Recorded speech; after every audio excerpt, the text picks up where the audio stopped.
Continuación van a escuchar, ¿no? Es el trabajo pues, de un año casi de chamba, que es lo que ha durado más o menos la pandemia, tantito más. Y pues bueno, es una pequeña investigación, les van a platicar más o menos cuál fue la circunstancia que nos orilló, que nos invitó, que nos abrió la oportunidad de poder pues hablar un poco de esta cuestión de la ética, pues en el trabajo psicológico a distancia, ¿no? Entonces, pues bueno, abro el micrófono, paso la palabra, yo estaré nada más para algunas preguntas o inquietudes al final de la exposición, de la conferencia. Entonces paso los micrófonos para que se presenten, por favor, pues bueno, mis compañeros de farmacodependencia de fármaco, y pues bueno, pues adelante, ¿quién empieza? Abad. Ya tiré línea, ¿verdad? Bueno. ¿Quién empieza, Bat? Bueno, sí, muchas gracias. Gracias, Toño. Muchas gracias a la Universidad de Londres por permitirnos este espacio. Bueno, pues yo soy Abad Landaverde. Voy en camino, de hecho, a mi octavo semestre de la Facultad de Psicología en el área clínica, como ya nos introducieron, del programa de Bárbara. Mucho gusto.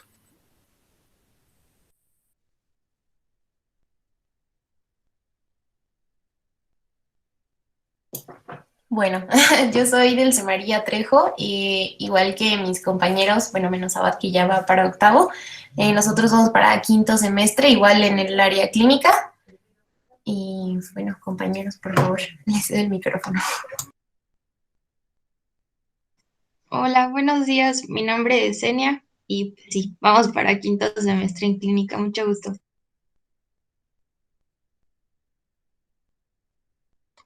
Hola, buenos días. Mi nombre es Luis Ernesto García González. También, como mis compañeras, voy para quinto semestre del área clínica. Y pues también agradecer la invitación a la Universidad de Londres por permitirnos el espacio.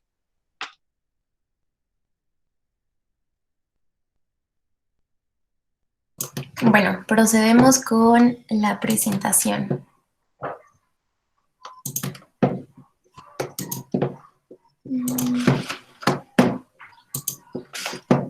¿Por ahí se ve? Sí, ahí está. Se ve. Muy bien. Bueno, pues comencemos. El día de hoy queremos venir a presentarles un poco sobre las directrices para la atención psicológica a distancia, que, bueno, en suma se ha condensado en la elaboración de un protocolo que, como ya mencionaba el profesor Antonio, es el trabajo colaborativo de más o menos un año. Desafortunadamente, el día de hoy no se ha podido presentar todo el equipo de farmacodependencia, sino una parte de este equipo que ha trabajado en la elaboración de este protocolo. Y bueno, dicho protocolo surge por el nuevo escenario que se nos presentó a raíz de la pandemia por coronavirus y, bueno, el auge que toma la atención psicológica en sus diferentes vertientes, en sus diferentes áreas, pero ahora de manera remota, a distancia, sobre todo de manera digital, y bueno, los nuevos retos para la atención psicológica que, por supuesto, estos nuevos escenarios nos presentan. Bueno, ahora les quiero hablar primero un poquito de los ejes de intervención que tiene el plan de CSECO Santa Bárbara en farmacodependencia específicamente, y tenemos la atención primaria, que es el diagnóstico, diseño y aplicación de talleres. Esto se venía haciendo previo a la pandemia de manera presencial, en grupos de escolares y diferentes espacios. Y la atención o el eje de intervención secundaria, que era la psicoterapia, el tratamiento y el acompañamiento psicológico. Y bueno, también a través de este equipo de farmacodependencia se llevaba a cabo investigación. Bueno, ahora les platico un poco de a qué nos referimos cuando decimos telepsicología, y nos referimos a el prefijo tele, que nos refiere a distancia y que no específicamente nos remite a espacios digitales, sino que puede ser a través de llamadas telefónicas, correspondencia escrita, y por supuesto también lo que tiene que ver de manera electrónica y que es de manera muy particular en lo que nos centramos para la elaboración de este protocolo, las implicaciones éticas, operativas a través de estos dispositivos digitales y las formas en las que podemos mejorar y hacer de manera sistemática una atención psicológica mucho más favorable para ambas partes, tanto para el profesional de la psicología como para el paciente. Y bueno, ahora le cedo el micrófono a mi compañera Xenia. Hola, ¿qué tal? Yo quisiera platicarles un poquito acerca del recorrido que hicimos todo el equipo para elaborar finalmente el protocolo que les venimos a platicar un poquito el día de hoy. Bueno, regresemos a lo que viene siendo el semestre 2020, parte 1. Esto es de enero a junio del año pasado. Y pues bueno, inicialmente estábamos trabajando en el equipo de manera normal o de la manera en la que estábamos acostumbrados, es decir, la aplicación de talleres, realización de lecturas, etcétera, etcétera, ¿no? De manera presencial. Sin embargo, pues recordemos, en marzo cae este rollo de la pandemia, nos mandan a cuarentena, inicialmente creíamos que sería breve, ¿no? Un mes, dos, fuimos viendo que evidentemente no sería así, no sería un asunto breve, entonces para el semestre 2020-2, esto es de agosto a diciembre, vimos que ya teníamos que hacer propuestas de intervención virtual, ¿no? Que no podíamos simplemente esperar a regresar a la presencialidad. Entonces, pues algunas de nuestras propuestas era, por ejemplo, elaborar videos para poder darle algún tipo de acompañamiento a las personas en las situaciones que se estaban viviendo, maneras en las que pudieran abordar su ocio y su aburrimiento o inclusive su depresión y ansiedad ante la muerte, ante la enfermedad, ese tipo de cuestiones, ¿no? Y encontramos algo que nosotros creíamos que era una población que requería una atención específica, que sería el sector salud, es decir, enfermeros, enfermeras, médicas, médicos, etcétera, que pues nosotros veíamos que estas personas están teniendo un estrés y una tensión psicológica muy fuerte. Disculpen la bordeza, pero su trabajo se les había metido hasta la cocina, ¿no? Entonces ellos estaban atendiendo casos de COVID de manera constante, se estaban enfrentando a la muerte de una manera pues muy intensa y muy recurrente, además de no poder ver a sus familiares. Y pues bueno, nosotros en esa población pensamos que podríamos intervenir para que ellos pudieran de cierto modo descargar aquello que estaban sintiendo, tener un espacio para ellos, para poder compartirse entre ellos qué es lo que estaban viviendo en el trabajo, qué los hacía sentir y compartirlo con nosotros y poder trabajar en maneras de sobrellevar esta situación. Entonces nos adentramos en la literatura de lo que es la telepsicología o la atención psicológica a distancia, a ver cómo es que nos podíamos acercar a esa población que veíamos de cierto modo vulnerable, ¿no? O bajo cierta tensión. Entonces, pues vimos que la literatura existente acerca del tema es sobre todo proveniente de otros países, por ejemplo España. México no tiene tanto sobre la telepsicología hasta el momento, pues eso evidentemente nos presenta retos, ¿no? Entonces, mientras íbamos leyendo, íbamos encontrando ciertos huecos.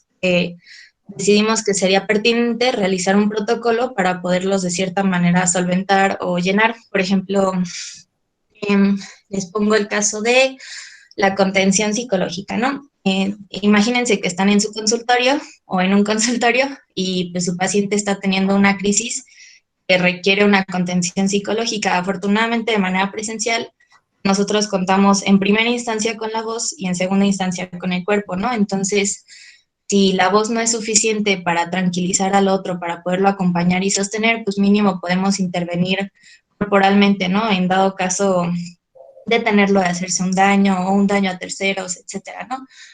Sin embargo, vimos que en la atención, por ejemplo, ya sea por llamada o por videollamada, la contención psicológica técnicamente no se puede dar porque no tienes presente el cuerpo para intervenir. La voz es limitada porque la persona, a pesar de que le puedas hablar por este medio, la persona bien se puede salir de la reunión, no se puede salir de la habitación y pues tú ya no cuentas con tu voz para poderlo sostener.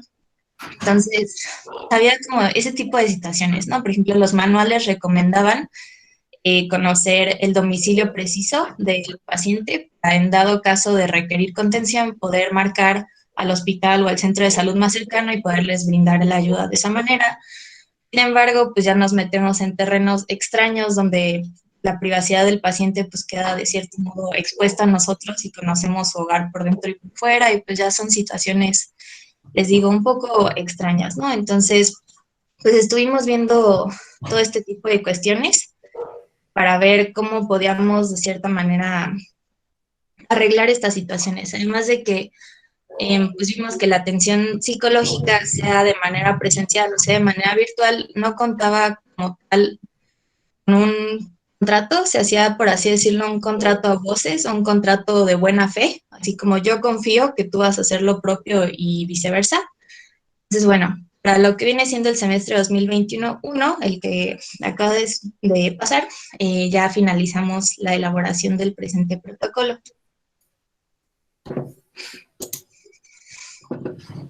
Y bueno, lo llamamos de la siguiente manera. Se llama Guía y Contrato de Confidencialidad, Privacidad de Manejo de Información en los Servicios de Intervención Psicológica, Psicoterapia y Telepsicología, extendidos por la Central de Servicios a la Comunidad Plan Santa Bárbara. Como podrán ver, pues incluye la atención a distancia, así como la atención presencial, ¿no? Para, les digo, tratar de solucionar este tipo de situaciones en ambos casos y brindar una guía, ¿no? De cómo se haría realmente una atención a distancia. Y bueno, cuenta con 15 cláusulas, de las cuales me gustaría platicarles acerca de un par. Si se me permite leerles por lo menos una. Por ejemplo, una dice, bueno, la cláusula segunda dice: presente contrato tendrá vigencia por la duración que tenga el tratamiento y hasta que el usuario manifieste el deseo de interrumpir el servicio o la servidor de la comunidad declare la baja o el alta del usuario. Como podrán ver, estas son situaciones que ya se daban con cierta naturalidad, por así decirlo. Sin embargo, tuvimos el propósito, la intención de que en estas cláusulas y en el contrato en general y en el protocolo en general, dará muy transparente y muy claro cuáles son las necesidades y cuáles son las responsabilidades de todas las partes que están involucradas en una atención de este tipo. Y pues bueno, obviamente también nos basamos, además de en la literatura sobre la telepsicología, en contratos médicos, los cuales evidentemente nos inspiramos y adaptamos a las necesidades de una atención propiamente psicológica, y pues en la ley mexicana, ¿no? Y bueno, cuenta también con un apartado de consideraciones ético-operativas, de las cuales les va a platicar mi compañero Abad, una sección de seguridad en uso de tecnología y manejo de información, de las cuales les va a platicar mi compañero Luis Ernesto. Muchas gracias, Enia.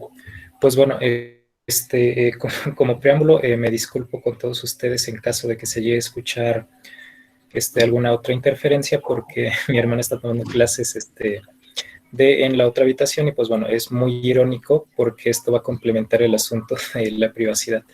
Y pues bueno, qué mejor ejemplo que ponerlo yo con este asunto de que pues bueno, no hay como tanta disponibilidad de tener una privacidad, pues ahora sí que mejor, por decirlo así, pero bueno, son como las situaciones a las que nos vemos reducidos. Y pues bueno, complementando con este asunto el asunto de la privacidad, nos damos cuenta que una de las mayores consecuencias de la falta de tener un protocolo formalizado para nosotros dar una prestación de servicio terapéutico, sea en modalidad presencial como virtual, pues bueno, es que una de las mayores consecuencias es que nos vemos propensos a incurrir en muchas faltas éticas durante el proceso del desarrollo de este protocolo. Pues nos damos cuenta de que hay como una especie de consenso tácito, o sea, un consenso informal por parte del terapeuta, que en este caso va a ser el prestador de servicio con el paciente, en el que se suelen ignorar importantes implicaciones éticas que van a surgir en el trabajo terapéutico. Y pues bueno, estas faltas éticas pueden corresponder no solo al terapeuta, sino a las personas que solicitan el servicio de la psicología o en este caso de la telepsicología. Pero evidentemente esto no se va a incurrir en este desconocimiento por las mismas razones. Y debido a que los solicitantes simplemente no están al tanto de las implicaciones y detalles que conlleva la situación terapéutica.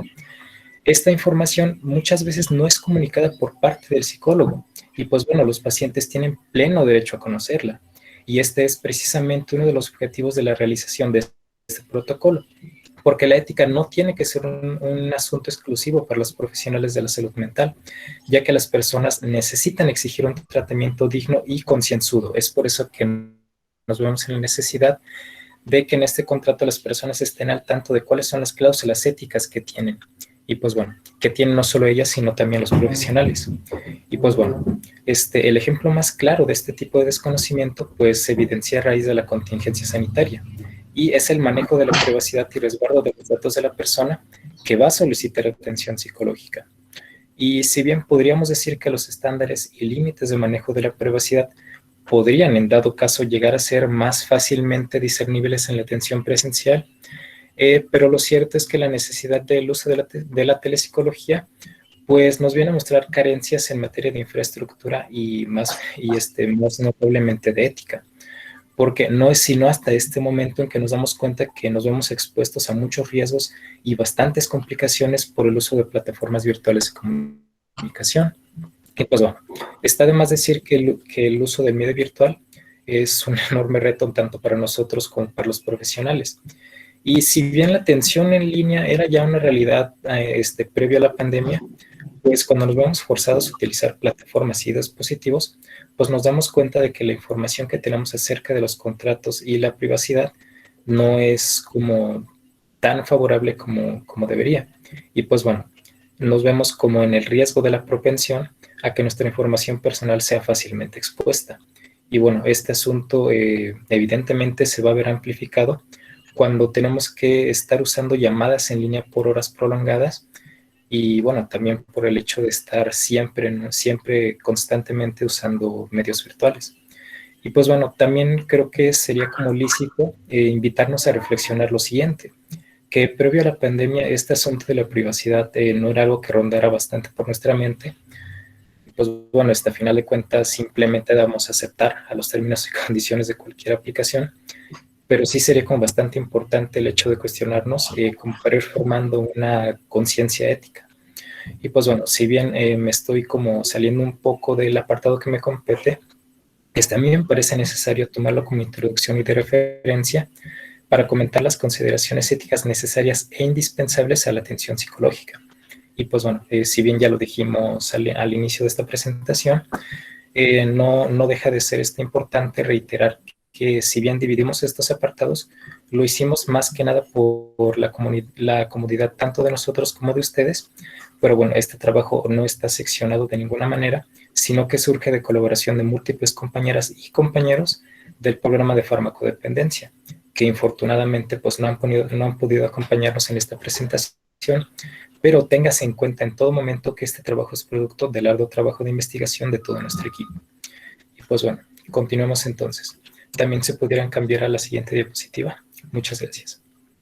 Y pues bueno, a la hora en que nosotros estamos indagando las normas éticas de la psicología, pues concordamos como equipo que este tema no es revisado lo suficiente en nuestra formación académica. Esto lo queremos decir como en una situación ya muy particular de nuestra institución.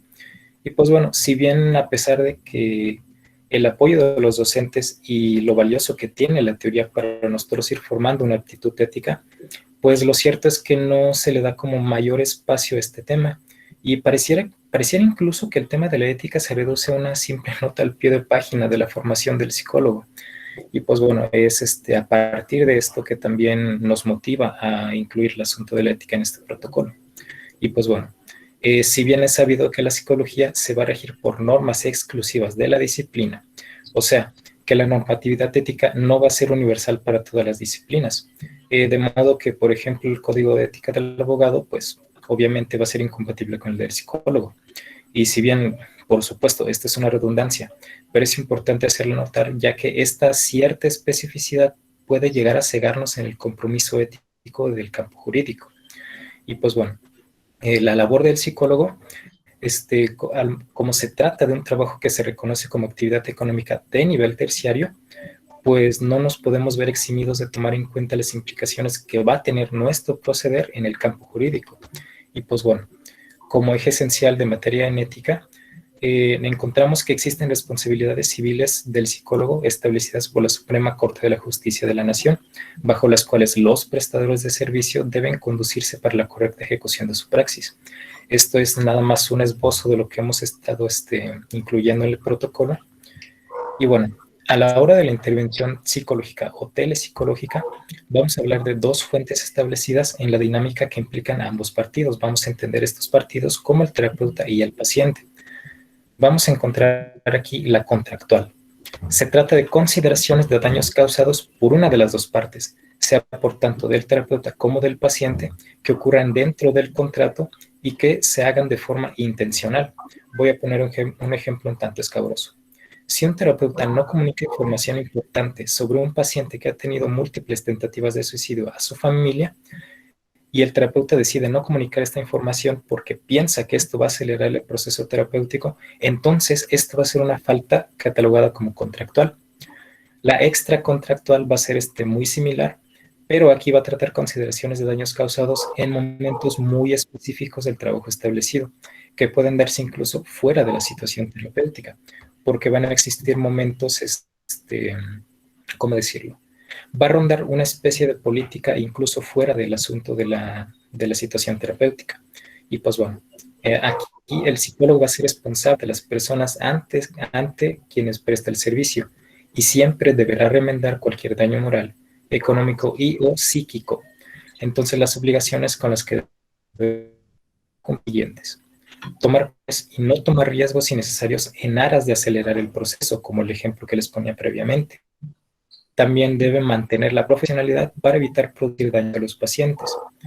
Debe, esto es muy importante, apegarse a las directrices de su disciplina y o orientación científica y tener conocimiento pleno de esta para evitar la impericia. De modo que, por poner un ejemplo, digamos que se trata de una propuesta de intervención terapéutica, lo ponen en, qué sé yo, LinkedIn o en alguna bolsa de trabajo. Digamos que se oferta una propuesta de intervención con niños y el psicólogo no tiene la formación adecuada para los niños, o él dice, no, francamente yo jamás he trabajado con niños, no me he letrado en literatura psicológica para atender niños. Pues entonces, si no se considera competente para esta intervención, tiene que abstenerse de tomar dicha oferta, porque el asunto de la impericia es muy similar casi al robo de identidad, porque estás pretendiendo tener un puesto que no tienes.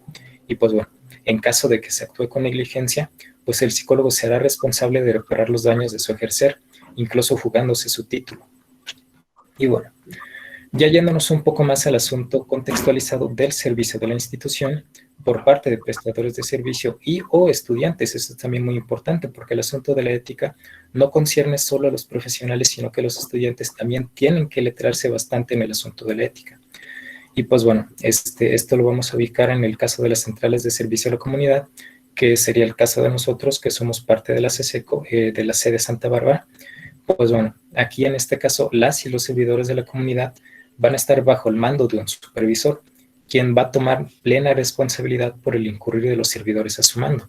De modo que uno, cuando ya es profesional, en estos casos de que tenga que dirigir a todo un equipo, pues ahora sí que será su título el que vaya por delante y tendrá que responder por parte de su estudiante. Será como un representante, por decirlo así, en el ámbito jurídico. Ojo. Y pues bueno, para ir concluyendo mi apartado, quisiera hacer hincapié e invitar a la reflexión acerca de la formación académica y la transmisión de la ética. Pues bueno, porque pensamos que el poder dar un espacio a este tema, pues debería apuntar a una colaboración interdisciplinaria en la que nosotros podamos establecer un diálogo que facilite nuestro trabajo clínico y podamos tomar conocimiento pleno del papel que tiene la psicología, el psicoanálisis, que al menos es nuestro eje en la UAP y en la institución, y la relación que tiene con los ejes del derecho, lo jurídico y todo lo que va a abordar la burocracia. Y pues bueno, también habría que preguntar, entonces, ¿cuáles son estas carencias? ¿Cuáles son estas en la transmisión? No solo del psicoanálisis, sino también con el asunto de la ética. Y pues bueno, para ir pasando con asuntos un poco más específicos del cuidado de los dispositivos y de lo que implica los contratos virtuales, pasamos ahora con nuestro compañero Luis.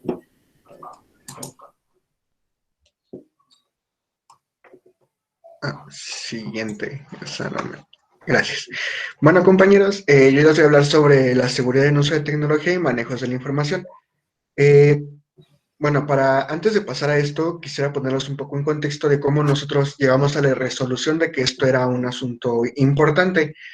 Dentro de los documentos que nosotros revisamos de España, bueno, nos encontramos con que ellos hacen algunas sugerencias sobre cómo utilizar, por ejemplo, cómo tener una buena conexión a Internet. La recomendación que ellos hacen es, pues, utilizar un cable de fibra óptica. Ya solamente empezando por ahí, nos damos cuenta de la enorme diferencia en cuanto al contexto en el que ellos viven y en el que nosotros nos encontramos. Porque, para empezar, poder garantizar que un paciente pueda tener fibra óptica en su casa para poderle dar algún tipo de atención telepsicológica, pues ya sería discriminar a una gran parte de la población que no puede contar con este tipo de servicio de Internet, ya sea porque en su localidad no cuentan con la infraestructura adecuada para poder tener este tipo de tecnología, o porque no pueden pagar lo que implica tener un cable de fibra óptica. Dentro de algunas otras recomendaciones que daban era utilizar algunas plataformas que ellos tienen, que pues les garantizan un poco más de seguridad a los pacientes en cuanto a quién puede entrar a las sesiones, quién va a estar ahí, la información que ellos van a brindar al psicólogo al momento de, pues, estar dando la terapia. Cosa que pues también aquí nosotros no contamos con ese tipo de plataformas porque estamos sinceramente bastante atrasados en este tema. Y pues bueno, nosotros por esto decidimos dar pues algunas sugerencias ante los cuidados y pues también al uso de estas tecnologías, justamente por esto, porque no podemos garantizar que todas las personas tengan un cable de fibra óptica, pero sí podemos intentar garantizar que las personas sean conscientes de cuándo tienen una conexión segura a Internet y cuándo no. Este tipo de conexiones seguras o un poco más seguras vienen a ser las que nos brindan las compañías tanto telefónicas como de Internet, como lo que ven a ser Telmex, Megacable, Sky, entre otras que ofrecen este tipo de servicios. También el uso de datos, como lo que viene a ser lo que nos ofrece Telcel, AT&T, entre otras. Y pues las conexiones poco seguras pues ya vendrán a ser las redes públicas que se encuentran en parques y en este tipo de centros. Inclusive, si vamos a encontrar alguna red pública que no esté fundamentada, ya sea que estemos en algún restaurante o que estamos cerca de alguna cafetería donde nos brinden internet gratuito por consumir ahí, si no, es decir, que encontremos, no sé, por así decirlo, el uso de datos abierto de algún teléfono celular, es bastante inseguro conectarnos a esta porque todas las contraseñas y toda la información que nosotros brindemos puede ser recapturada por la persona que está brindando su señal de datos. Eso también pasa con el Internet. ¿Pudiéramos pasar a la siguiente, por favor? Bueno, ya centrándonos un poco más en el uso de los dispositivos, nosotros nos concentramos también en consejos sobre el uso y los cuidados del hardware y del software de estos dispositivos llamados inteligentes. El hardware vienen a ser los componentes físicos, la parte palpable de nuestros dispositivos. Nosotros decidimos enfocarnos también en este hardware porque previo a la pandemia muchas personas no contaban con un teléfono o algún dispositivo inteligente, justamente porque no lo consideraban como algo esencial, no lo consideraban algo que fueran a utilizar de primera mano. Tal vez tenían algún teléfono en casa, pero no era un teléfono inteligente, o preferían, en lugar de tener una computadora, ir a algún ciber o algún lugar que les brindara un acceso público o un poco más barato a alguna computadora. Entonces, a partir de la pandemia, muchas personas pues se vieron obligadas a tener que adquirir alguno de estos dispositivos. Dispositivos que sinceramente en México no son tampoco nada baratos.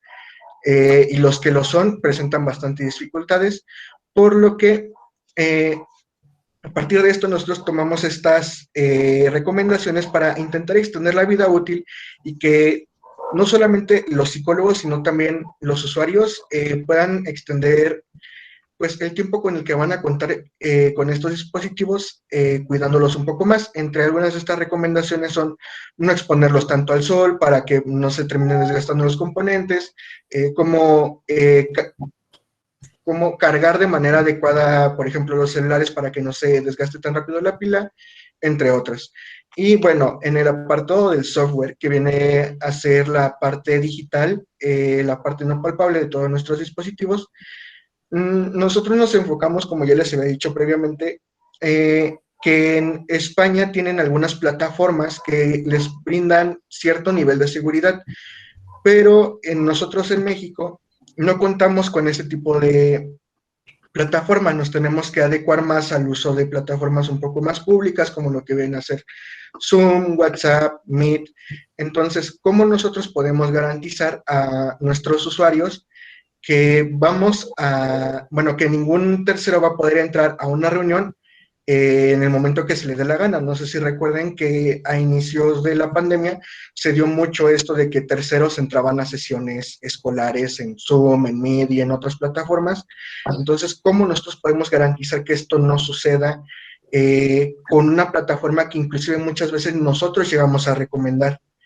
¿Cómo nos dejaría a nosotros ante nuestros pacientes si de repente en medio de una sesión entra una persona completamente random y se va? Aunque no llegue a hablar, aunque no diga nada, ya hay ese miedo por parte del paciente de, ¿y qué tal que yo le estoy contando algo muy fuerte para mí y entra alguien?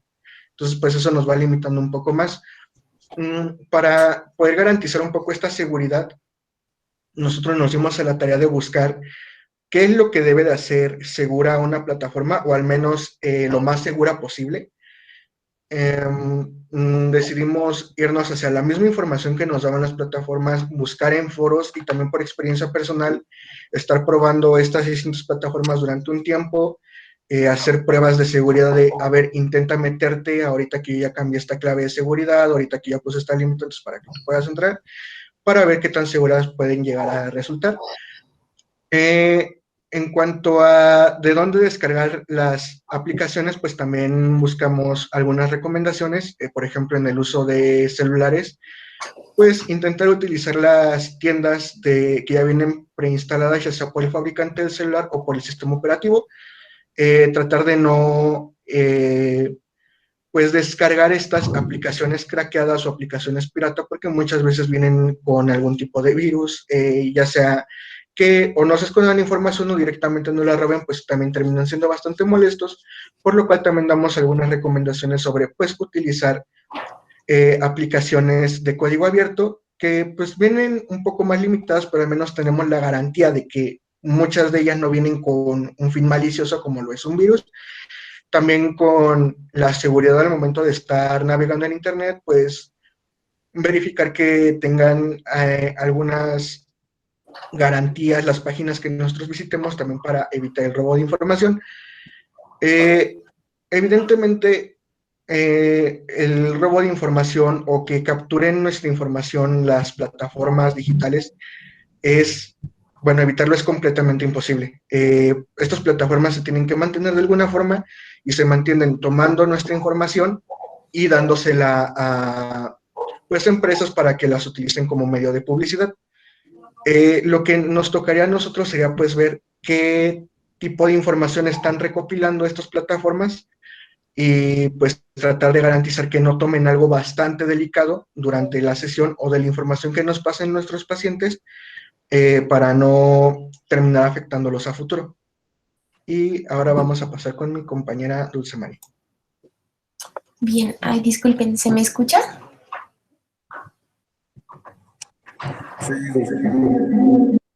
Sí. Gracias.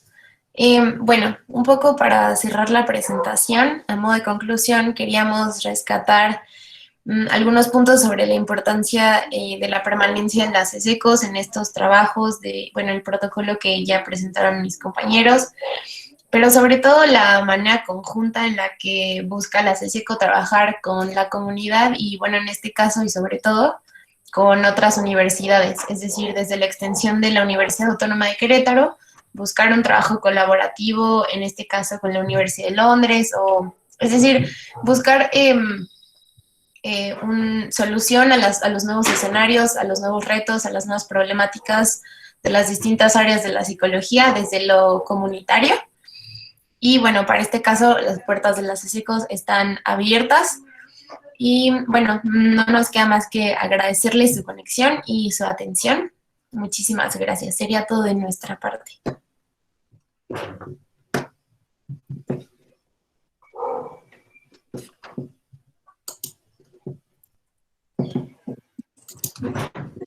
Muchas gracias, compañeros. No sé si hubiera preguntas, dudas. Pues bueno, creo que fue mucha información. No sé si tuvieran como algunas preguntas específicas, inquietudes, cosas que no alcanzamos a resolver. Claro, Toño. Bueno, y también respondiendo o sumando un poquito a lo que decía Dulce, creo que pues ojalá puedan contar con nuestra colaboración. Por ahí Toño ha sido como el puente entre estos execos y estudiantes de acá de la Universidad de Londres, lo cual te agradezco muchísimo, Toño, por esa intervención y esa forma de poder hacer comunidad, ¿no? Como psicólogas y psicólogos. Entonces, pues cuente con todo el apoyo de la parte de psicología para poder seguir llevando esto a cabo. Y muchísimas felicidades. La verdad es que fue un trabajo, se nota bien arduo y eso, ¿no? Empezar a legalizar, a protocolizar, a tener una sistematización de lo que se está realizando. Eso hace cada vez más de calidad el trabajo que estamos realizando los psicólogos y psicólogas, ¿no? Y esto por ahí también alguno que mencionaba alguno de sus compañeros, asumir la responsabilidad que tenemos al atender a una persona, y esto ¿no? Como hay cosas que dejamos como por obvias, o incluso no prestamos atención en que puede entrar alguien, el ambiente en el que nos encontramos. Entonces la verdad es que muchas felicidades, la verdad está muy, muy bien, y quiero sumarme y quiero leer ese trabajo y de verdad sumarnos para ver de qué manera podemos apoyar. Muchísimas gracias. ¿Alguien que quiera participar, jóvenes?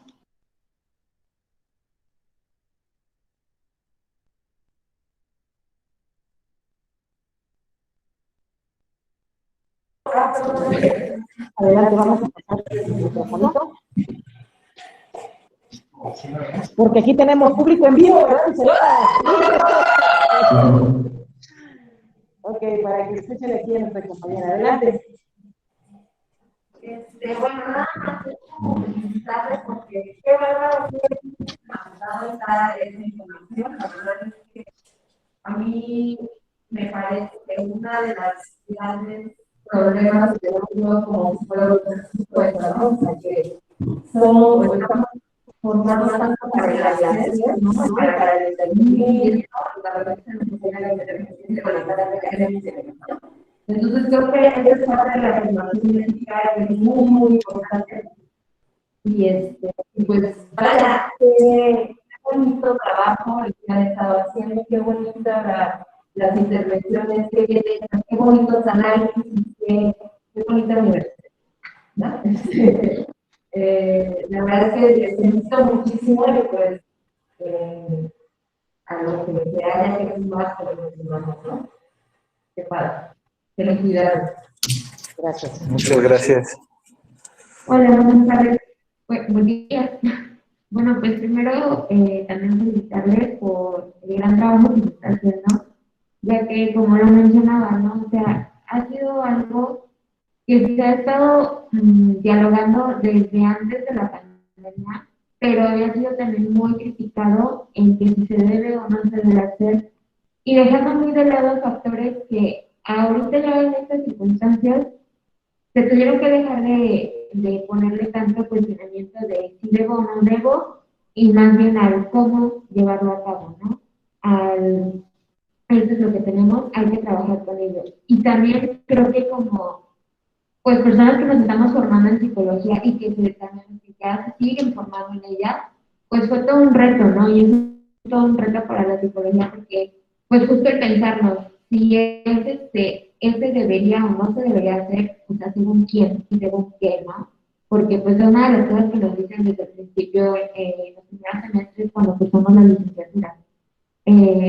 Lo que digas es válido, pero también justificado, ¿no? O sea, no vengas diciendo cosas cuando no hay una justificación. Y creo que esto es una parte del trabajo súper importante y más pues ahorita en los tiempos que se está viviendo. De hecho, pues en el mismo programa, como mencionaba hace un poquito, pues llegué a participar en un punto, bueno, pues para en forma particular, lo dejé por cuestiones de que tenía personas de alto riesgo que podían llegar a aceptar, ¿no? Y era una de las cosas que con el equipo que yo estaba, nosotros platicábamos y decíamos, es que esto tenemos que hacer algo porque ¿cómo vamos a hacer entonces de un privilegio que solamente ciertas personas vayan a poder tener de terapia, ¿no? O sea, creo que es otra de los puntos súper importantes dentro de la psicología, no hacerla como algo privilegiado, al menos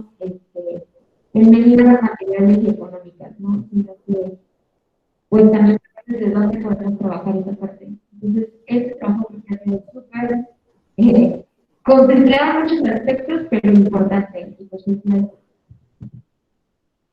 Muchas gracias.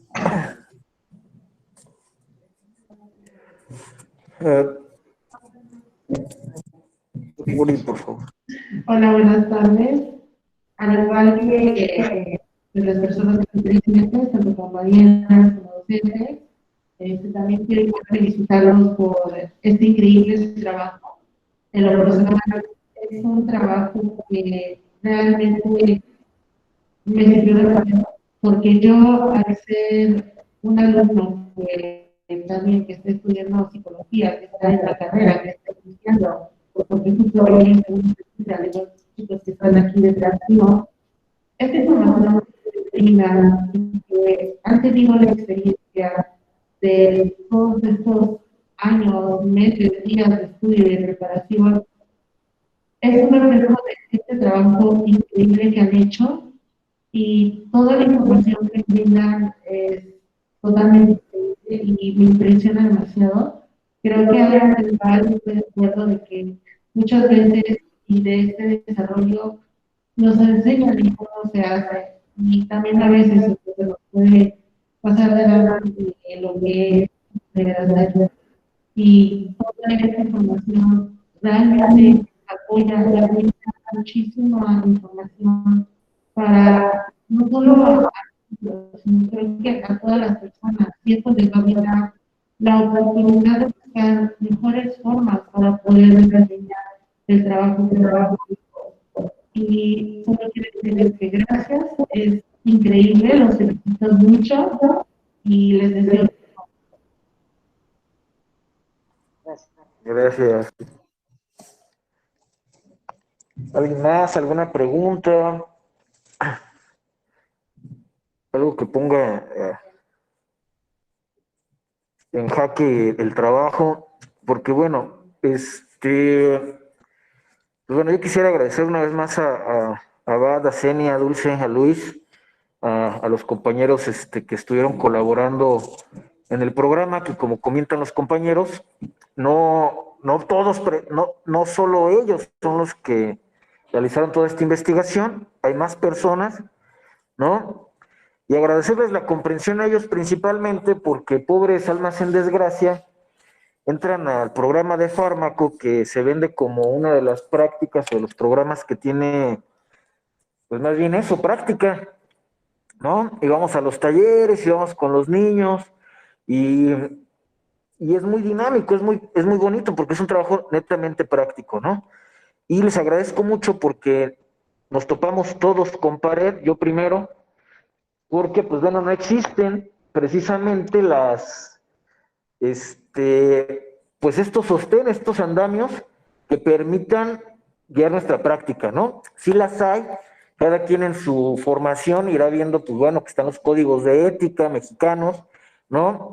Por ahí descubrimos que pues realmente está en pañales, desde las leyes de federal, pues contemplado el ejercicio profesional del psicólogo, ¿no?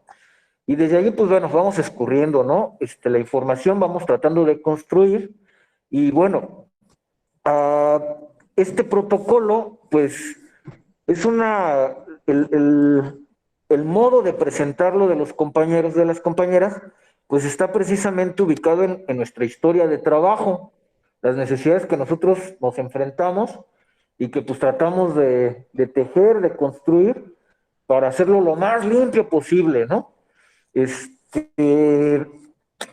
Como dice Belén, como comentan los compañeros, pues está en pañales estos protocolos, ¿no? Viéndolo en relación con las áreas de la enfermería, de la medicina, de otras ciencias de la salud. Pues tienen protocolos para todo, hasta para recibir al paciente, creo, ¿no? Y en el caso de la psicología no tenemos tantas formas, afortunadamente, en la psicología para poder intervenir, pues no permite uniformar esa situación. Sin embargo, pues bueno, habrá que marcar las cosas mínimas que se necesitan para poder tener ese cuidado que debe de tener el psicólogo o psicóloga, pues bueno, con sus pacientes, con sus usuarios, ¿no? La forma de colaborar a esto, pues diría yo, pues ojalá y sí les pueda interesar el trabajo, que lo puedan leer, revisar, y diría yo, pues darle crítica, ¿no? Para hacerlo crecer, para hacerlo, pues hacerlo de toda la comunidad, pues del conocimiento, ¿no? Que lo necesitamos mucho en México, y que ojalá ya hagamos algo los mexicanos que ahora los españoles o los costarricenses, pues jalen de allí, ¿no? Porque no, aquí está otra vez esta cuestión de cómo generamos conocimiento en México, ¿no? A partir de lo que digan los españoles, los costarricenses, y nosotros, pues, ¿dónde quedamos, no? Entonces, ojalá puedan acceder a él y pues recibimos con mucho gusto las observaciones, críticas, y recomendaciones para acudir a otras fuentes también y complementar esto, ¿no? Que es lo que pudiera comentar. Bueno. Claro. Pues muchas gracias, Toño. Quiero agradecerles y seguir extendiendo la invitación para que podamos hacer este trabajo y podamos hacer más foros a las personas de nuevo ingreso. Para eso sirven estos foros, para esto sirven estas jornadas, justamente para presentar los trabajos que se están realizando, como bien decía la maestra Ana Laura ayer, ¿no? Que no se queden nada más los ensayos o las cosas que producen en el aula, ¿no? O con el docente, sino que podamos presentarles y que siempre haya eco y podamos ir construyendo y haciendo esta comunidad en psicología, pues cada vez más fuerte y con más rigor que requiere justamente para la intervención, ¿sale? Entonces, bueno, pues quiero agradecerles y por ahí les voy a mandar a estos jóvenes un agradecimiento que hacemos de nombre de la Universidad de Londres, es Universidad de Londres, Campus Ciudad de Querétaro. Otro presente agradecimiento en este momento es al maestro José Antonio Ramírez González por su valiosa participación en la ponencia ética en la atención a distancia en la 15ª Jornada Académica Cultural de Psicología, Santiago de Querétaro, 29 de junio del 2021, y a él le voy a hacer llegar los de Luis Ernesto García González, Francisco Abad Landaverde García, Xenia Dolgonzeva, Dulce María Trejo Martínez. Muchísimas gracias. También les voy a hacer llegar un pequeño obsequio que les mandamos de la Universidad de Londres. Y esta también es su universidad y esperamos contar con su presencia por acá muy pronto. Muchísimas gracias.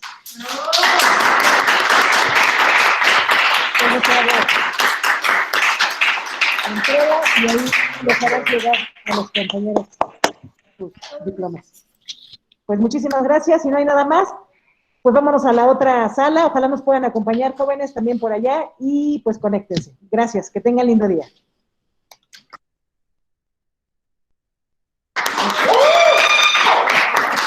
Muchísimas gracias.